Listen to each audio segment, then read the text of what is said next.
Hello, ಎಲ್ಲರೂ ಹೇಗಿದ್ದೀರಾ? ಹುಷಾರಾಗಿದ್ದೀರಾ ಅಂತ ಅನ್ಕೋತಾ ಇದ್ದೀನಿ. ಸೊ ಏನು ನಮ್ ಇಂಪೀರಿಯಲ್ ಎಜುಕೇಶನ್ ಫೇರ್ ಬಗ್ಗೆ ಕೇಳಿದ್ದೀರಾ?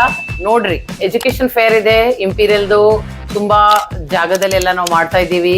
ಬೆಂಗಳೂರಲ್ಲಿನೂ ಇದೆ. ನೀವೆಲ್ಲ ಮಕ್ಕಳು ಬರಬೇಕು. ಏನು ಈ ಫೇರಿಗೆ ಬಂದು ಏನು ಲಾಭ ಅಂತ ನೀವು ಯೋಚನೆ ಮಾಡ್ಬೋದು. ಈ ಫೇರಲ್ಲಿ ಏನು ಲಾಭ ಅಂದರೆ ಯೂನಿವರ್ಸಿಟೀಸ್ ಎಲ್ಲ ಬರ್ತಾರೆ, ಡೆಲಿಗೇಟ್ಸ್ ಬರ್ತಾರೆ. ನೀವು ಕಂಪ್ಯೂಟರ್ನೆಲ್ಲ ತುಂಬ ನೋಡಿರ್ಬೋದು, ಬಟ್ ಅದು ಬೇರೆ. ಅಲ್ಲಿ ಬಂದು ನೋಡೋದು, ಅವ್ರನ್ನ ಭೇಟಿ ಆಗೋದು, ಕಲ್ತ್ಕೊಳ್ಳೋದು ಒಂದು ಬೇರೆ ವಿಷಯ. ನಿಮ್ಗೊಂಥರ ಖುಷಿ ಸಿಗತ್ತೆ.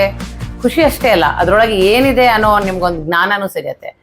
ಅದು ತಿಳ್ಕೊಂಡ್ಬಿಟ್ರೆ ಮಕ್ಕಳ ಎಷ್ಟೋ ನಿಮಗೆ ದೊಡ್ಡ ಯೂನಿವರ್ಸಿಟೀಸ್ ಹೋಗೋ ಅವಕಾಶ ಸಿಗತ್ತೆ. ಅಲ್ಲಿ ಸ್ಕಾಲರ್ಶಿಪ್ಸ್, ಫೀ ವೇವರ್ಸ್ ಎಲ್ಲಾನು ಡಿಸ್ಕಸ್ ಮಾಡ್ಬೋದು.